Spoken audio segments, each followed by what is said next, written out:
오늘 박영수 특별검사팀이 추가로 재판에 넘긴 최순실 씨의 뇌물수수 등의 혐의와 관련해서 박 대통령이 또다시 공범으로 적시됐습니다.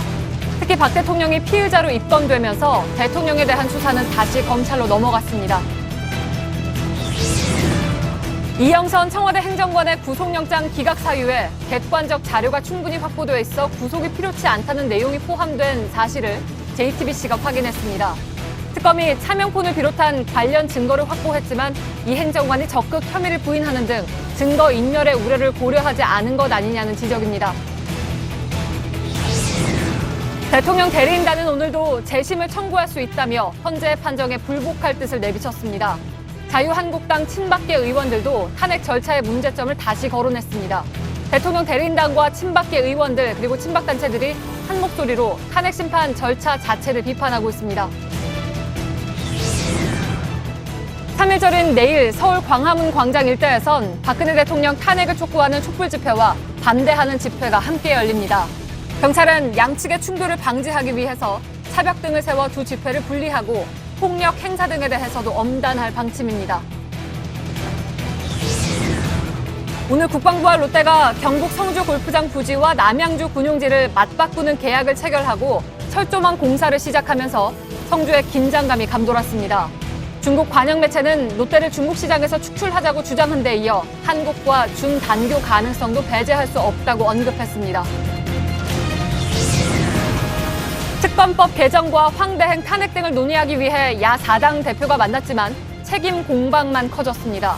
심상정 정의당 대표를 뉴스룸 2부에서 인터뷰합니다. 에너지를 쓰던 자동차가 수소로 에너지를 만드는 시대로 현대자동차. 시청자 여러분, JTBC 뉴스룸을 시작하겠습니다. 뇌물수수 피의자 박근혜 대통령과 최순실. 오늘까지 70일 동안의 수사를 통해서 박영수 특별검사팀은 박 대통령을 피의자 신분으로 입건했다고 밝혔습니다. 앞서 지난해 검찰 특별수사본부도 박 대통령을 직권남용 등 혐의의 피의자로 입건한 바 있습니다. 이번에는 삼성그룹 등으로부터 최 씨와 함께 뇌물을 받은 혐의가 추가됐습니다. 검찰 수사에서 8개였던 혐의가 특검 수사에서 3개가 추가되는 등 수사가 이루어질수록 더 많은 혐의가 대통령에게 얹혀지고 있는 겁니다. 곧 특검으로부터 바통을 이어받을 검찰의 수사가 주목되는 이유이기도 합니다. 이번 특검은 이재용 삼성 부회장과 김기춘 전 비서실장 등 역대 최대인 13명을 구속했습니다. 다만 박 대통령 대면 조사와 우병우 전 민정수석 등에 대한 수사는 추가적인 과제로 남게 됐습니다. 특검 수사기간이 연장됐다면 대통령 대면 조사도 가능했겠지만 황교안 권한대행은 끝내 수사기간 연장을 승인하지 않았습니다. 결국 특검 활동 기간은 오늘로 끝나지만 아직 의혹 규명은 진행형이라는 목소리가 커지고 있습니다. 먼저 특검 사무실 연결해서 오늘 특검이 마지막 브리핑에서 밝힌 내용 등을 중심으로 알아보겠습니다. 박민규 기자. 특검이 오늘 박 대통령을 피의자로 입건했는데 앞서 검찰에서도 피의자로 입건을 했었습니다. 어떤 부분이 새로워진 겁니까? 삼성이 최순실 씨에게 제공한 뇌물, 이 부분은 결국 이 부분에 대해 결국 특검은 박 대통령에게도 뇌물수수 혐의를 적용했습니다. 지난해 말씀하신 대로 지난해 검찰은 이미 박 대통령을 피의자로 입건한 바 있는데요. 박 대통령이 기업들을 압박해서 미르와 K스포츠재단에 돈을 내게 한 부분에 대해서 직권남용 혐의 등을 적용을 했습니다. 예. 그와 관련해서 그 특검이 이재용 부회장도 오늘 재판에 넘겼죠. 이 부회장이 자신의 경영권 승계라는 대가를 바라고 박 대통령과 최순실 씨 측에 뇌물을 건넸다. 이런 기존 판단을 다시 한번 확인한 셈이죠. 그렇습니다. 특검은 이미 구속돼 있는 상태인 이 부회장을 오늘 재판에 넘겼습니다. 이 부회장과 박근혜 대통령 사이의 이 독대 자리, 여기서 서로 오간 내용에 특검은 주목해왔는데요. 이 부분에 대해서는 이 부회장의 공소장에 자세히 적어놨다고 밝혔습니다. 특검은 두 사람이 독대를 통해서 서로가 원하는 것, 그러니까 삼성 경영권 승계 완료, 그리고 최순실 씨 측에 대한 지원을 맞바꿨다고 보고 수사를 진행해왔는데요. 특히 이 부회장 구속 뒤에도 여러 차례 불러서 조사하는 등 보강 수사를 벌였고 혐의를 보다 확실하게 다져왔습니다. 예. 자, 특검이 최순실 씨를 뇌물죄 혐의로 추가 기소하면서 재산을 동결하기로 했다고 들었습니다. 재산을 얼마나 찾아냈습니까? 예, 정확한 규모는 밝히지 않았지만 200억 원대로 추정이 됩니다. 특검은 최 씨 재산에 대해서 이 추징 보전 절차를 밟기로 했습니다. 이 재산이 뇌물, 그러니까 범죄로 얻은 수익이기 때문에 이걸 처분하지 못하도록 동결시켜 두겠다는 건데요. 특검은 최 씨의 해외 재산 규모, 이건 정확하게 파악하지 못했습니다. 하지만 서울 강남의 200억 원대 빌딩, 그리고 강원도 평창의 10억 원대 땅 등 일단 지금까지 파악한 국내 재산에 대해선 모두 이런 조치를 해두겠다고 밝혔습니다. 예, 일단 특검 수사 기간은 오늘까지이지만 향후의 재판과 관련해서는 일부 인력이 그대로 남아서 계속 진행을 하는 거죠. 예, 특검은 이번 주 내내 남은 사건을 검찰로 넘기기 위해서 수사 기록을 정리하고요. 특검이 담당해야 할 남은 재판 전략도 세울 예정입니다. 특검이 오늘까지 기소한 피고인 30명에 달합니다. 역대 가장 큰 규모인 만큼 공소유지도 그만큼 중요할 걸로 보이는데요. 특검보 4명은 일단 그대로 남아서 공소유지를 맡기로 했습니다. 예, 수사의 주력으로 활동했던 파견 검사들이라든가 특히 윤석열 수사팀장 등 이런 검사들은 앞으로 어떻게 됩니까? 예, 그 부분은 특검 안팎에서도 상당히 관심을 모으는 부분인데요. 오늘 국회 법제사법위원회에 나온 이창재 법무부 차관이 이렇게 밝혔습니다. 특검 측이 파견 검사 20명 중 10명을 남겨줘야 한다, 이렇게 법무부에 요청했고, 법무부는 이 10명을 다 내주진 않고 8명만 파견하기로 결정했다고 밝힌 건데요. 윤석열 수사팀장 그리고 양석조 부장검사를 필두로 나머지 6명 검사 역시 삼성 뇌물죄 수사를 주로 맡아왔던 인물이라고 합니다. 예. 자, 특검이 3월 6일에 수사 결과를 발표할 예정이죠. 그런데 청와대에서 이에 대해서 반응을 내놨다고요? 예, 다음 주인 3월 6일 이 수사 결과를 발표하는 것에 대해서 탄핵 심판 결정에 영향을 미치려는 의도가 다분하다, 이렇게 주장을 했는데요. 이 주장의 근거가 막상 뭔지는 이해하기 어렵다는 지적이 나옵니다. 또 청와대는 박 대통령을 뇌물수수 혐의의 피의자로 입건한 건 무리한 법 적용이다라고 하면서 계속 역시 일방적인 주장을 되풀이했습니다. 예, 박민규 기자였습니다. 피고인 최순실과 박근혜 대통령이 공모 범행을 했다. 특검이 최순실 씨 뇌물죄 혐의와 관련해서 작성한 공소장에는 박 대통령이 공범이라고 이렇게 명시된 것으로 확인됐습니다.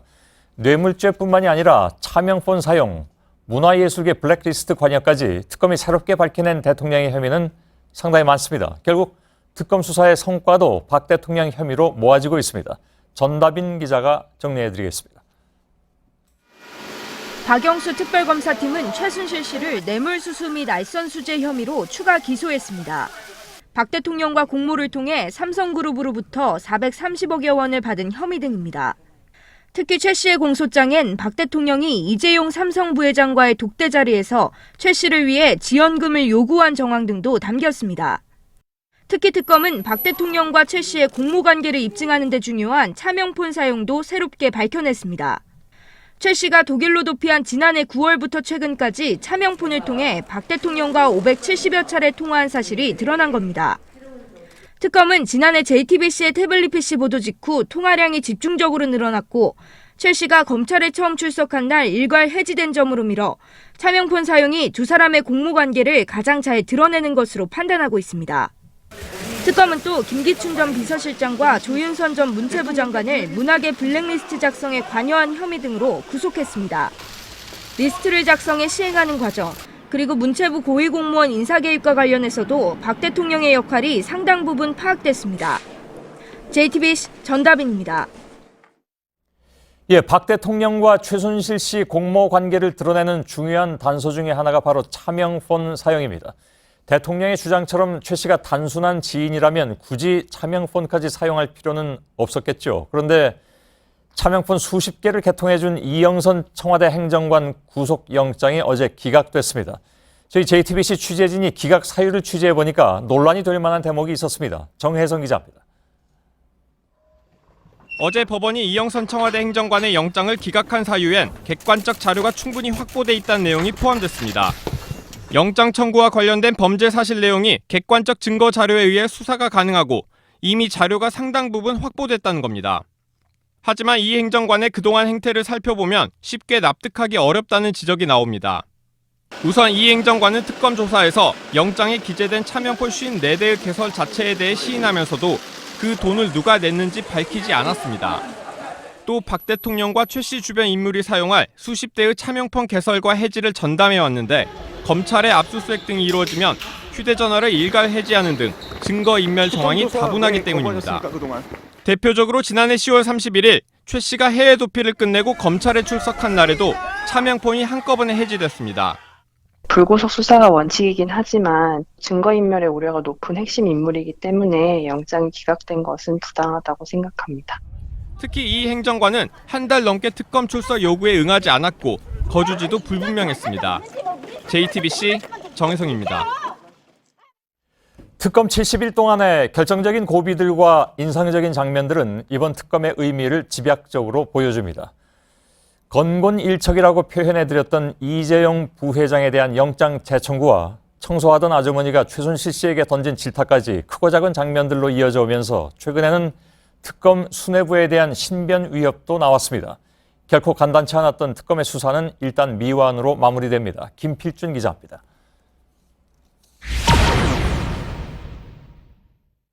이번 특검 수사의 고비는 이재용 삼성 부회장의 구속영장이었습니다. 수사 개시 20여일째 이 부회장이 피의자 신분으로 특검에 출석했고 구속영장이란 승부수를 던졌지만 기각됐기 때문입니다. 그러나 특검은 3주 동안 보강수사를 벌였고 결국 영장을 받아냈습니다. 모든 의혹의 정점에 있던 최순실 씨는 특검 출석을 거부하며 비협조로 일관했습니다. 하지만 결국 체포영장이란 묘수를 꺼내들었고 수사 한 달여 만에 최 씨를 특검 사무실로 데려오는 데 성공했습니다. 최 씨가 특검 사무실에 와서도 돌발 행동을 보이자 건물 청소 아주머니가 질타했고 세간의 화제가 됐습니다.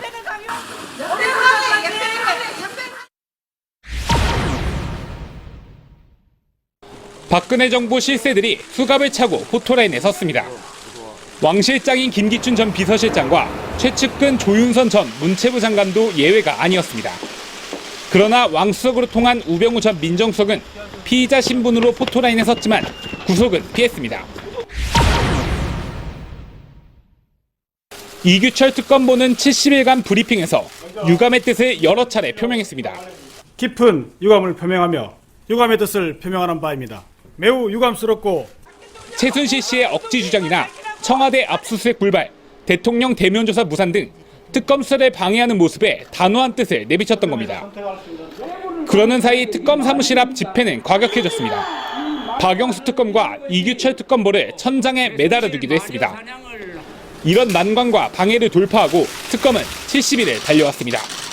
JTBC 김필주입니다. 예, 특검은 오늘 활동을 마치게 됐지만 수사는 여전히 진행형입니다. 특검 수사 내용이 검찰로 이첩되기 때문입니다. 앞으로의 수사 전망을 취재기자와 함께 짚어보겠습니다. 심수미 기자가 나와 있습니다. 자, 우선 박근혜 대통령의 혐의가 모두 11개로 늘어났습니다. 11개 맞죠? 예, 그렇습니다. 작년에 검찰 수사하고 달라진 게 어떤 겁니까?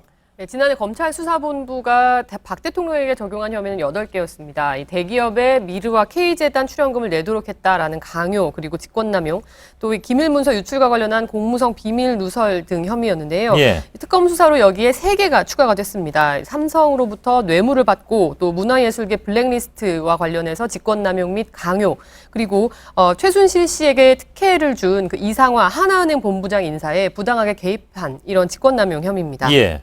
방금 말한 수사 내용은 이제 검찰로 넘어가는 거잖아요. 검찰이 수사할 내용이 훨씬 더 방대해진 것이다 이렇게 볼 수가 있는데 검찰 수사팀은 아직 안 정해졌죠? 그렇습니다. 특검법상 사흘 내에 사건을 관할지방검찰청 검사장에게 인계를 해야 됩니다. 중앙지검이 될 텐데요. 예. 지난해 이영렬 중앙지검장을 본부장으로 했던 검찰특별수사본부가 다시 꾸려질지 혹은 그 중앙지검 산하 특정 부서에 배당이 될지 등이 아직 정해지지 않았습니다. 검찰 관계자는 오늘 3일쯤 특검으로부터 수사 자료를 다 받고 해당 자료를 검토하고 난 뒤에야 수사팀 규모 등을 결정할 것이라고 밝혔습니다. 예. 그러면 이제 검찰의 수사를 이어받아서 시작하는 시점이 다음 주 정도가 될까요, 바로? 이르면 다음 주 월요일쯤이 되겠는데요. 예. 사실 그보다 더 늦게 착수할 가능성이 많아 보입니다. 이 박근혜 대통령 탄핵 심판이 다음 달 13일 이전에 이루어질 것이라는 관측이 많은데요. 예. 아무래도 핵심 피의자인 만큼 이 결과를 지켜본 뒤에 수사팀을 최종 결정하지 않겠느냐는 겁니다. 예. 그렇다면 이제 탄핵 그 결론에 따라서 검찰의 수사 방향이나 강도가 상당히 달라질 가능성도 배제할 수는 없겠군요. 그렇습니다. 검찰은 아무래도 그 성격상 특검보다는 특검처럼 완전히 독립적으로 수사하기는 현실적으로 어렵다고 봐야 할 것 같습니다. 예. 근데 과연 이제 정말 그렇게 제약이 많을 것이냐, 아니면 실제로 특검이 해온 만큼의 강도를 가지고 검찰이 수사할 수 있느냐 하는 것이 논란거리가 지금 되고 있는데, 한 평검사가 그 자신의 페이스북에 글을 올렸다면서요. 그게 좀 주목을 받은 모양인데, 네. 의정부지검의 이문정 검사. 그렇습니다. 예. 함께 잠깐 좀 보시겠습니다. 예. 역사의 도도한 물결이 결국 둑을 허물어뜨리고 이 땅에 불의를 쓸어내고 있는데 검찰이 역사의 물결에 몸을 싣지 않을 수 있겠습니까? 라면서 검찰을 믿어달라, 잘 수사를 할 것이다 라는 취지의 글을 올렸습니다. 예. 그러니까 박 대통령을 비롯한 이 핵심 피의자들에 대한 조사가 이미 상당 부분 이뤄졌고, 또 재판을 통해서 그 주요 증거 또 증언들이 거의 매일 생중계되다시피 하는 상황입니다. 예. 검찰이 이 사건을 적당히 무마하고 처리할 수 있는 그 수준을 넘어섰다라는 표현입니다. 예. 그러면 실제로 검찰 내부의 기류는 어떻습니까? 네, 검찰 내부에서도요, 이 지난해 특별수사본부를 꾸릴 때 이미 루비콘 강을 건넜다라는 표현이 공공연하게 나오고 있습니다. 예. 이 박근혜 대통령도 앞서 검찰이 강도 높게 수사한 데 대해서 이미 서운한 감정을 공공연하게 드러난 바가 있는데요.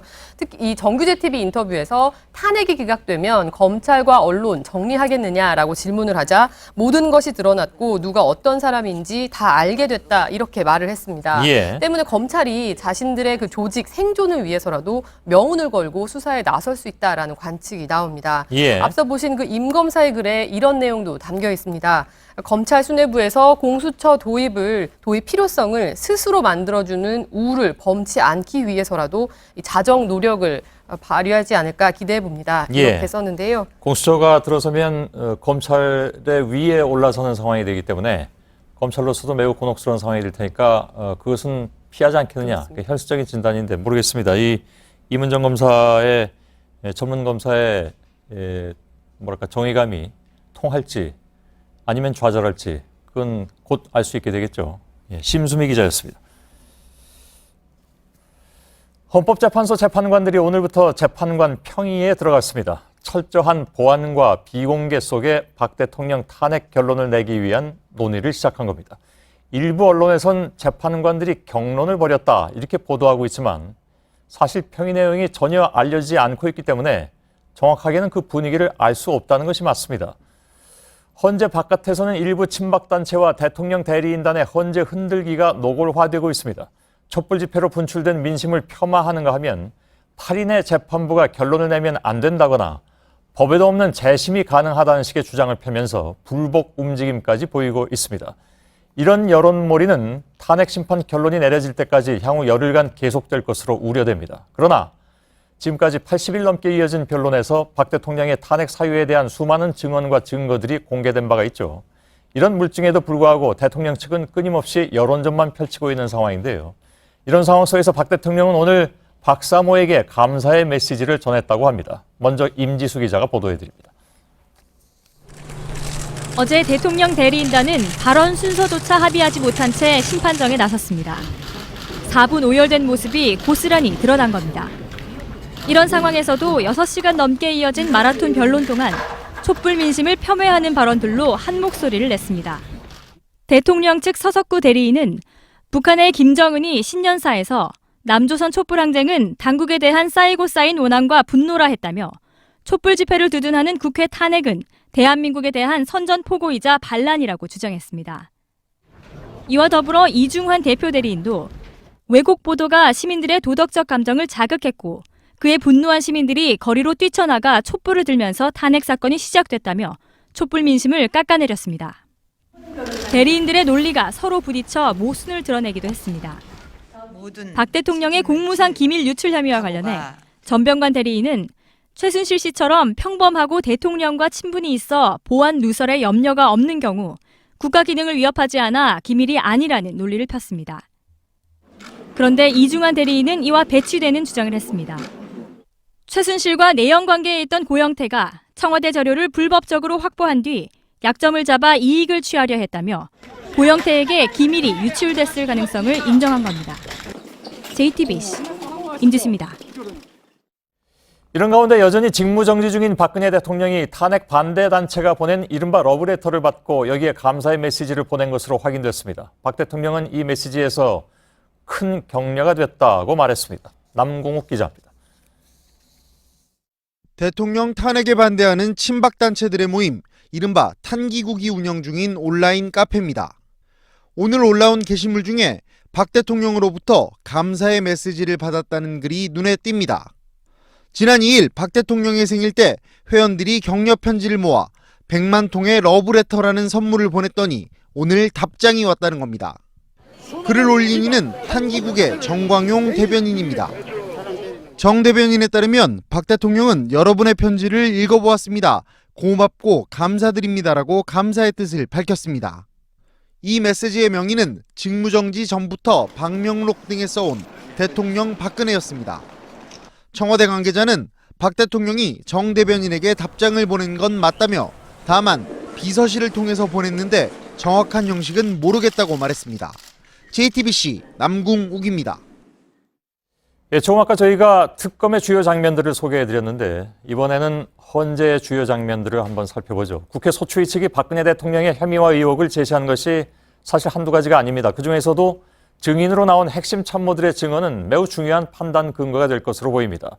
헌재 심판의 결정적인 장면들을 정치부 송지혜 기자와 잠깐 짚어보겠습니다. 송지혜 기자, 안종범 전 수석은 검찰과 특검 수사에도 아주 결정적인 단서를 제공했습니다. 탄핵 심판에서도 중요한 내용을 많이 얘기했죠?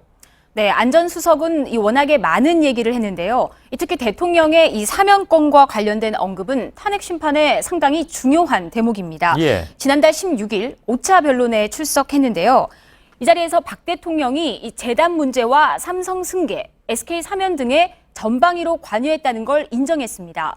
특히 박근혜 대통령이 미리 SK에 최태원 회장 사면을 알려주라고 했다면서 박 대통령이 최태원 회장 사면 문제를 세세하게 챙겼다는 걸 구체적으로 증언했습니다. 대통령의 이 사면권 행사가 재단 돈 문제와 관련이 있다고 볼 수 있는 것이어서 안 전 수석의 증언을 얼마나 믿을 만한가를 재판부가 따져볼 것으로 보입니다. 예, 사실 사면권은 국민이 대통령에게 준 대표적인 특권인데 그것을 어떤 그 특정인을 향해서 사용했다면 그건 대단히 큰 문제가 될 수밖에 없다라는 것이 그 당시에 나왔던 얘기이기도 합니다. 차명폰 사용은 사실 이제 막판에 나왔는데요. 사실 이 부분을 특검이 제대로 시간이 짧아서 조사하지 못했다라는 것은 안타까운 그런 장면으로 남기도 합니다. 이게 이제 법적으로도 문제가 있고 최순실 씨와의 관계를 잘 설명하는 부분이기도 하죠. 그렇습니다. 이 지난달 19일 7차 변론에 참석한 이 정호성 전 비서관이 박 대통령이 차명 휴대전화를 사용했다고 증언했습니다. 예. 이 사실 지난해 11월 청와대는 대포폰 의혹 제기에 대해서 이 근거 없는 의혹일 뿐이다 이렇게 일축을 했었는데 이날 진술로 2달 만에 다시 대포폰 논란이 재점화된 겁니다. 이 내용 자체만으로도 놀라운 증언이었는데요. 이 사용 자체보다도 말씀하신 것처럼 이 최순실과의 관계를 잘 보여주는 것이어서 다른 여러 의혹들을 뒷받침하는 내용이라고 하겠습니다. 예. 헌재가 언제 선고를 할 것이냐 이것은 사실 그 헌재 심판이 시작되면서부터 늘 관심사였습니다. 그런데 이 논란을 정리한 것이 이제 박한철 전 소장의 발언이 결정적이었죠. 그렇습니다. 이 부분은 직접 들어보시겠습니다. 예. 헌법재판소 구성에 더 이상 이 큰 문제가 발생하기 전에 늦어도 3월 13일까지는 이 사건의 최종 결정이 선고되어야 할 것입니다. 그러자 대통령 측은 중대 결단을 언급하면서 이 대리인 총사퇴 의사를 내비치기도 했습니다. 예. 그래서 박 전 소장이 너무 성급하게 그 얘기를 한 것이 아니냐라는 일반의 얘기도 있었습니다만은 박 소장이 그 얘기를 했을 때는 적어도 다른 헌법재판소 재판관들의 중의를 모은 것이 아니었냐 하는 그런 분석도 동시에 나오기도 했고요. 또 하나 중요 쟁점이 이제 블랙리스트인데 관련자들은 모두 부인을 하는 그런 상황입니다. 결정적인 진술이 바로 헌재에서 나왔죠. 네, 그렇습니다. 앞서 유진용 전 문체부 장관은 이 특검에서 김기춘 전 대통령 비서실장이 이 블랙리스트를 주도했고 그것은 심각한 범죄 행위라고 폭로했었는데요. 예. 이 박 전 소장 발언이 있었던 이날 헌재에 출석해서 문화예술인들을 억압하는 블랙리스트 문건을 처음 본 시점이 세월호 참사 직후인 2014년 6월이라고 밝혔습니다. 유 전 장관은 그해 7월 면담 자리에서 박 대통령에게 이 블랙리스트라는 차별과 배제 행위를 멈춰야 한다고 말했지만 박 대통령은 묵묵부답이었다 이렇게 증언하기도 했습니다. 예, 그래서 돌이켜보면 이날 그 헌재에서 여러 가지 중요한 내용들이 많이 나왔습니다. 그런데 바로 그날 저녁에 박 대통령의 인터뷰가 갑작스레 나온 것이고요.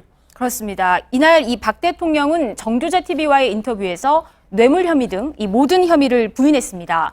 또 오래전부터 이 기획된 것이 아니냐는 음모론까지 제기했는데요. 역시 직접 들어보시겠습니다. 예. 뭔가 오래전부터 기획된 것이 아닌가 하는 그런 느낌도 지울 수가 없어요. 솔직한 심정. 예. 자, 그러면서 이제 이달 들어서는 대통령 대리인단 측이 탄핵 심판을 지연시키려는 것을 넘어서서 탄핵 심판 절차 자체의 문제를 갑자기 제기하고 나섰습니다. 네, 이달 1일 이 8인 체제의 변론길이 본격적으로 시작이 됐는데요. 예. 대통령 대리인단은 이 공정성에 문제를 제기하면서 본격적인 여론전에 나서기 시작했습니다. 직접 들어보시죠. 짧은 심리기간을 통하여 국가 운영의 최고 책임자에 대한 탄핵 심판을 선고하겠다는 것은 상당한 문제가 있다고 생각합니다. 예. 특히 이제 헌재가 최종 변론기를 확정한 뒤로는 뭐 대리인단의 발언이 굉장히 과격해졌다 이런 지적이 나왔습니다. 네, 22일 이 16차 변론에서 김평우 변호사는 잘못하면 내란 사건이 된다거나 또 강일원 주심을 향해서 국회 수석 대리인이냐 이렇게 얘기를 하기도 했습니다. 그러자 이정미 헌재소장 권한대행과 강일원 주심이 언행을 조심하라 또 유감을 표시한다면서 경고했습니다. 예. 자, 송지혜 기자였습니다.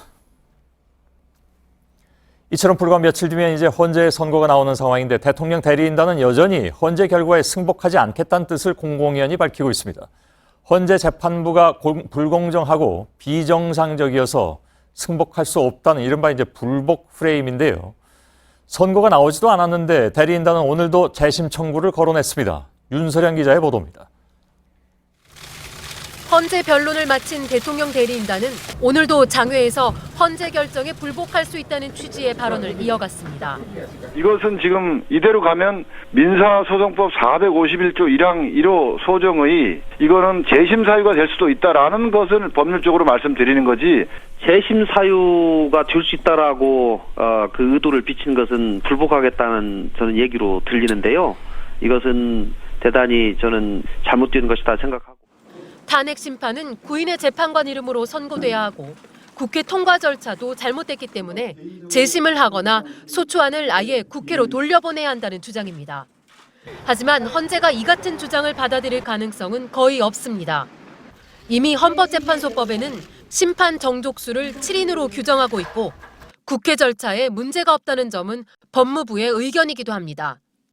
대리인단이 재심을 거론하고 불복을 암시하는 것은 법리 다툼이라기보다는 헌재와 지지층을 향한 정치적 메시지라는 분석이 나옵니다. JTBC 윤서령입니다. 예, 대리인단의 이런 불복 프레임에는 친박계 의원들도 가세하고 있습니다. 조직적으로 헌재의 불공정과 절차적 문제를 언급하면서 헌재 흔들기에 나선 모습입니다. 안지현 기자입니다. 자유한국당 김문수 비상대책위원은 국회에서 세미나를 열고 대통령 탄핵 기각 촉구를 당론으로 채택해야 한다고 주장했습니다.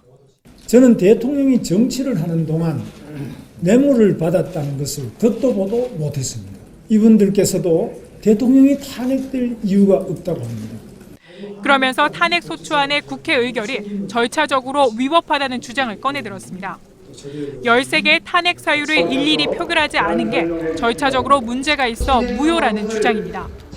하지만 당일 표결에 참여한 새누리당 의원 127명 중 누구도 이 문제를 지적하지 않았고 이후에도 언급조차 없었던 내용입니다. 13개의 사유 자체가 탄핵 요건이 아니란 주장도 나왔습니다.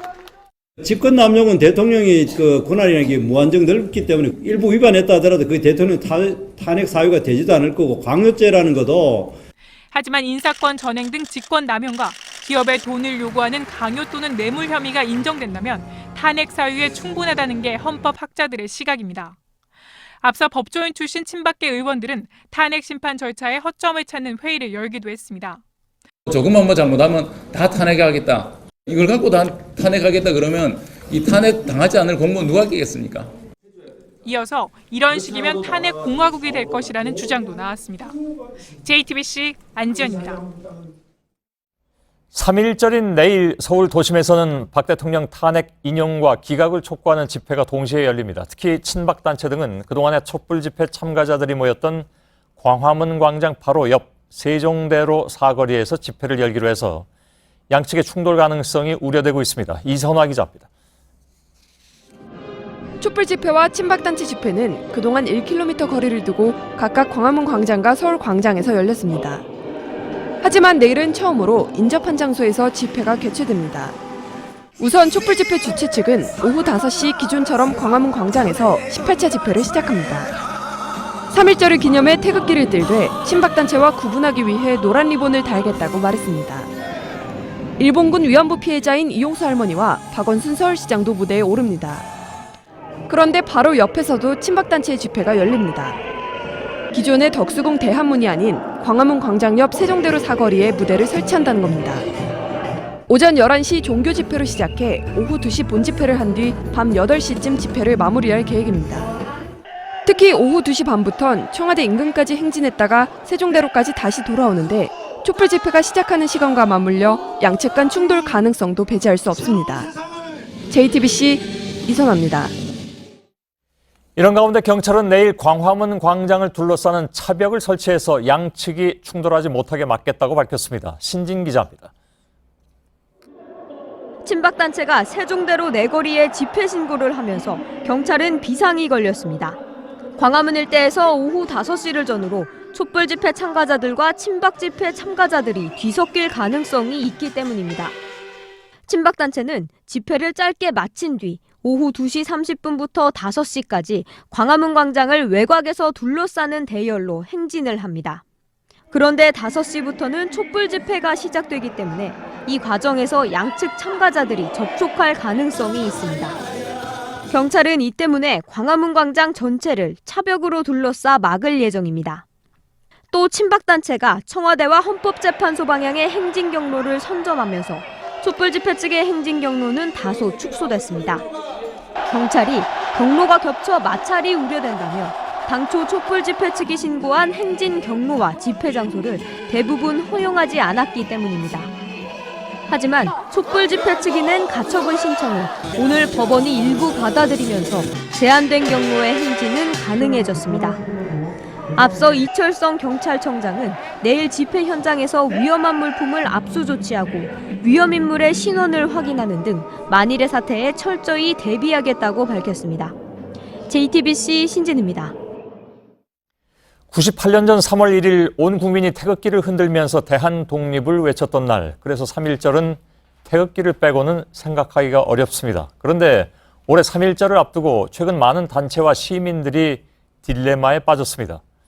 태극기가 탄핵 반대 집회의 상징처럼 사용되고 있기 때문입니다. 윤정식 기자입니다. 강강술래를 하는 사람의 손마다 태극기가 들려 있습니다. 지난해 광주에서 열린 3.1절 기념행사 모습인데 주최 측에서 미리 태극기를 시민들에게 나눠준 겁니다. 하지만 광주시는 올해 태극기를 배포하지 않기로 했습니다. 태극기를 사용하는 것이 혹시 탄핵을 반대하는 것처럼 비춰질까 조심스러운 측면이 없지 않습니다. 독립운동가 유족단체 광복회도 입장이 난처해졌습니다. 태극기의 정치적 사용을 자제해달라는 성명을 냈다가 박사모 회원들로부터 종북단체라는 비난을 받은 겁니다. 광복회 입장은 순수한 목적으로 우리가 태극기를 들자. 시독으로 한 사람이죠. 막 이렇게 사용할 사람도 있으니까. 아니 국회를 갖다가 저 함부로 다루면 안 되죠. 내일 공항에서 친박에서 또 행동을 할지. 하지만 3.1절 행사를 여는 일부 지자체들은 태극기 사용 제한을 고심했지만 지난해와 변함없이 활용하기로 했습니다. 국경일날 오히려 다는 것이 태극기의 진정한 본질을 알리는 계기가 된다 이렇게 생각을 합니다. 태극기가 자기들을 전유문이장 이렇게 하는 것 자체가 참 그 사람들이 이상한 거죠. 그 사람. 태극기 개양을 권장해야 하는 3.1절을 하루 앞두고 오해와 충돌을 걱정해야 하는 상황이 펼쳐지고 있습니다. JTBC 윤정식입니다. 네, 롯데가 어제 이사회를 열어 경북 성주 골프장 부지를 국방부에 넘기기로 의결한 데 이어서 오늘 아침에는 국방부와 롯데가 부지 교환 계약을 체결했습니다. 사드 배치 절차가 빠르게 진행되고 있지요. 주민들 반발이 커지고 있습니다. 경북 성주 골프장에 취재기자 연결하죠. 윤두열 기자, 예정된 일이긴 하지만 국방부가 무척 서두르고 있죠. 네, 오늘 아침 국방부와 롯데가 이곳 성주 골프장과 남양주 군용지 일부를 맞바꾸는 계약을 체결했습니다. 국방부는 이 땅을 다시 한미 주둔군 지휘협정, 소파 협정에 따라 미군 측의 부지를 공유하는 절차를 밟게 됩니다. 이어서 설계와 환경 영향 평가, 건설 등의 순서로 진행되는데 이 과정도 상당히 빠르게 진행한다는 계획을 밝히고 있어서 이르면 6월에서 7월쯤이면 사드가 배출될 수 있을 것이라는 전망이 나왔습니다. 네, 오늘 부지 교환이 발표되고 나서 현장 상황은 어떻습니까? 달라진 점이 좀 있습니까? 네, 현장도 일사천리였습니다. 어제까지만 해도 경찰이 이곳에서 경계 근무를 섰었는데 오늘 부지 교환 소식이 들리자마자 군 병력이 투입이 돼서 현재는 보시는 것처럼 경찰과 군이 함께 경계 근무를 서고 있습니다. 또 아침부터 헬리콥터가 이곳을 뜨고 내리는 장면이 많이 포착이 됐는데 바로 울타리와 철조망을 칠 자재들을 헬기로 옮겨왔고 오후 5시부터 철조망을 치는 공사가 시작돼 지금 현재는 이곳 입구 주변에는 철조망 공사가 모두 완료가 된 상황입니다. 네, 성주 주민들의 반발이 큰데요. 혹시 충돌이 일어나지는 않았습니까? 네, 오늘 철조망 작업을 할 것으로 알려지면서 주민들은 이곳을 드나드는 길목을 경운기나 트랙터로 막겠다 이런 계획을 밝혔는데 헬기로 자재들을 실어 나르면서 우려했던 충돌은 발생하지 않았습니다. 주민들은 골프장으로 들어가는 길목에 있는 소성리 마을회관에 상황실을 차려놓고 상황을 예의주시하고 있습니다. 또 성주군에서는 232일째, 김천에서는 192일째 촛불 집회가 열리고 있습니다. 네, 그리고 주민들은 앞으로도 반대 투쟁을 이어갈 계획이죠. 네, 오늘 주민들은 민병과 함께 국방부를 상대로 부작위 위법 소송을 서울행정법원에 제기했습니다. 사드 배치가 주민 사전 계획 열람이나 의견 수렴 절차 등을 제대로 거치지 않아서 위법하다 이런 주장입니다. 또 내일 오후 2시 첫 집회를 시작으로 매주 한 차례씩 집회를 이곳에서 이어갈 계획입니다. 특히 공사가 시작될 경우 진입로 차단도 고려하고 있어서 아직 물리적인 충돌 우려가 남아있는 상황입니다. 네, 경북 성주 골프장에서 윤두열 기자였습니다. 이런 가운데 중국 관영 매체는 한국과 준단교까지 거론했습니다. 사드 부지 승인에 따른 뒷감당은 한국과 미국의 책임이라고 한 중국 정부에 이어서 언론까지 협박 공세에 나선 겁니다. 중국은 비이성적이라고 반격한 미국의 대응 카드가 주목됩니다. 김진일 기자입니다. 롯데와 한국을 벌하는 것이 중국의 유일한 방법이다. 중국 관영 환구시보의 사설 제목입니다. 롯데를 중국 시장에서 축출해 외부 세력의 본보기로 삼아야 한다고 했습니다. 한국에 대한 광범위한 불매 운동도 제안했습니다. 한류 콘텐츠를 완전히 봉쇄해야 하고 자동차나 휴대전화도 한국산 대신 다른 나라 상품을 구매할 것을 권했습니다.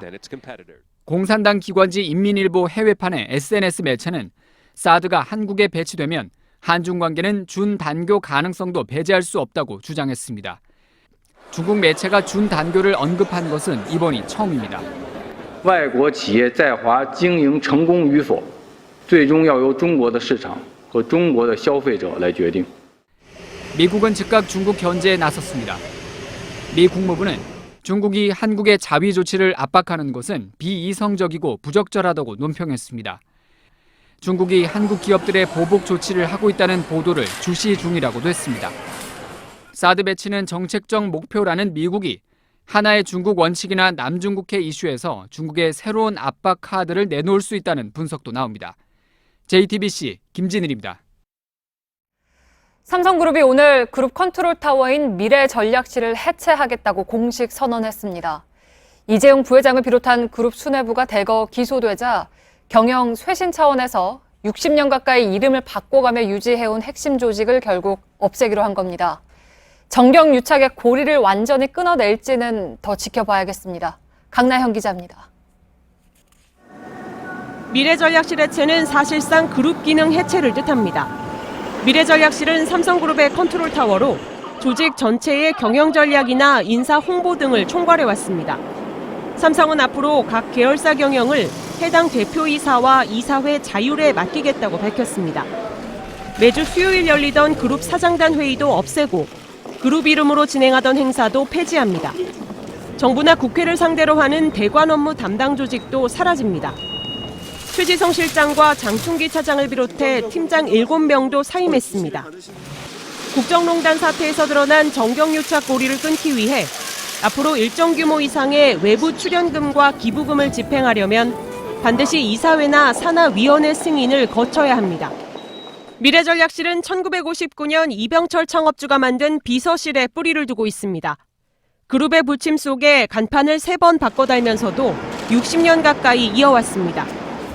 이번 해체가 이름 바꾸기에 그치지 않는 근본적 쇄신으로 이어질 수 있을지 주목됩니다. JTBC 강나현입니다.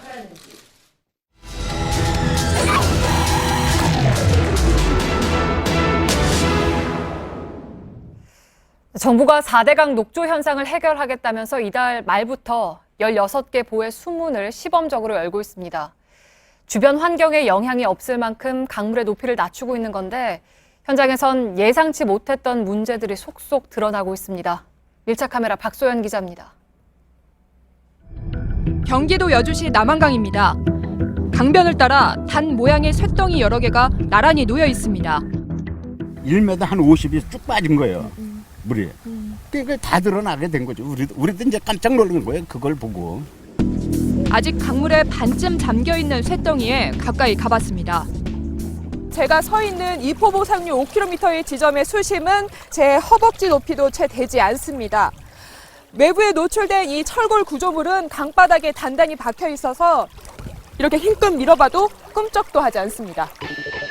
철골 구조물이 한꺼번에 발견된 건 일주일 전쯤인 20일부터입니다. 정부가 4대강 수위를 근처 지하수에 영향이 없는 수준까지 낮추면서 그동안 물속에 잠겨있던 쇳덩이가 모습을 드러낸 겁니다. 노란 부표로 표식을 해놓은 지점에도 물속 아래에 철골 구조물이 있다고 합니다. 이 배를 타고 강 가운데로 나가보겠습니다. 어민들은 소형 어선과 부딪혀 사고라도 날까 200kg이나 되는 쇳덩이를 강 밖으로 끌어내고 있습니다. 배도 바서지고 물에 떨어지면은 사람이 떨어지잖아. 바깥에서 부닥치니까. 이렇게 사흘 동안 발견한 쇳덩이만 20개입니다. 가까이에서 보니 날카롭게 생긴 철골 자재가 강 한가운데 이렇게 박혀 있습니다. 표면에는 민물 홍합도 이렇게 붙어 있습니다. 이에 대해 국토교통부는 항로를 안내하는 부표를 고정하기 위해 강 속에 설치한 시설물인데 물살에 떠밀려 뒤집힌 것 같다고 밝혔습니다. 하지만 어민들은 4대강 사업이 끝난 후에 방치해놓고 간 폐기물이 아니냐며 반발하고 있습니다. 어민들은 강 밑에 이런 철골 구조물이 있다라고 계속 문제 제기를 했어요. 관계 당국에서 그렇게 무시했던 거죠. 근데 물이 빠지자마자 이게 드러난 겁니다. 이번엔 여름 때마다 녹조 현상으로 몸살을 앓고 있는 낙동강에 가봤습니다. 강가 한쪽에 시커먼 퇴적물이 잔뜩 쌓여 있습니다. 아래로 걸어 들어가 봤습니다. 낙동강이 흐르는 대구 달성군 사문진교 아래에 나와 있습니다. 마치 거대한 갯벌로 변한 듯한 모습인데요.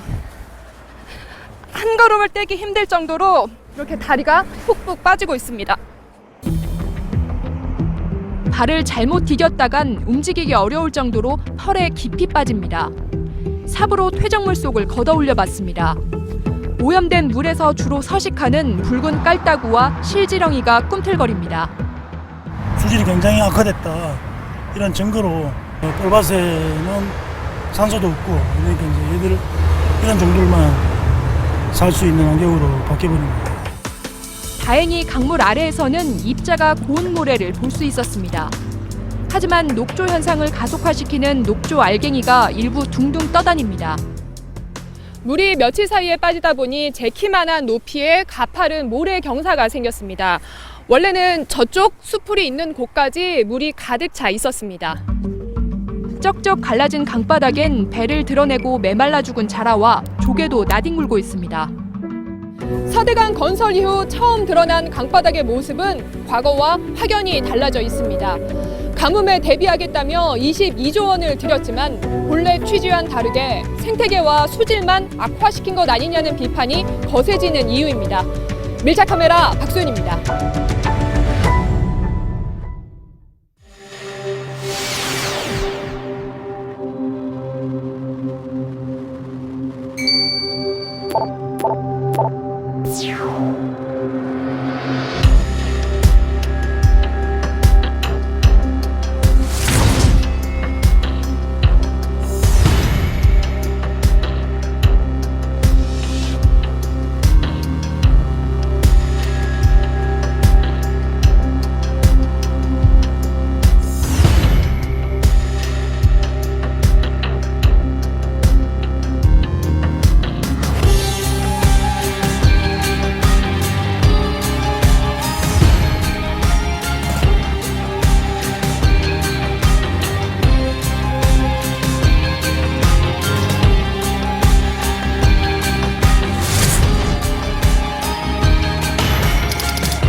뉴스룸의 앵커 브리핑을 시작하겠습니다.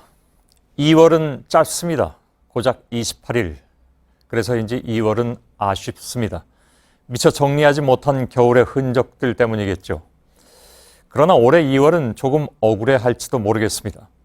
2월의 짧음을 아쉬워하는 이들보다 길었던 겨울의 막바지 2월이 하루빨리 지나가기를 소망하는 마음들이 가득하기 때문입니다. 단추 2개 끄르고 여유를 즐기러 나온 사람들도 있지만 소외된 그늘 속으로 내쳐진 사람들도 있다. 단식 투쟁을 하는 이들과 저녁에 무슨 맛있는 걸 먹을까 고민하는 이들이 공존하는 곳. 본디 광장은 이러하였을 것입니다. 단단하게 얼린 바닥엔 스케이트장이 열렸고 팔도의 특산품이 전시돼서 발길을 잡아 끌던 곳. 그러나 올겨울의 광장은 달랐습니다. 절박함과 뜨거움, 우리가 어느 사이에 잃어버렸던 소중한 것들에 대한 열망, 그리고 차벽 너머에서 만들어지는 가짜 뉴스들로부터 진실을 지켜내기 위해서 견뎌냈던 시간들. 참으로 길게 느껴졌던, 유난히도 추위는 미련처럼 길게 이어졌던 광장의 겨울이었죠. 그래서 돌아가는 길 광장은 시민들의 손으로 매번 깨끗하게 채워졌지만 사람들의 가슴에 가득히 남은 것은 소망이었습니다. 광장이 다시금 일상의 공존이기를. 시간은 이제 길어야 2주가 남았다고 합니다. 그러나 갈등의 하루는 쉬이 견디기 힘든 기나긴 시간으로 느껴지기도 하죠. 2월이 가면 봄이라는데 분명한 것은 2017년에 믿어지지 않을 그 봄날은 오더라도 저절로 주어진 것은 아니라는 것. 삶에 희망이 있다는 것은 앞으로는 좋은 일만 있을 것이라는 뜻이 아니라 우리의 지난 시간이 헛된 것이 아니라는 뜻이다. 그래서 반드시 기억해야 할 2017년의 춥고 뜨거웠던 2월, 그리고 기다리는 봄. 오늘의 앵커 브리핑이었습니다.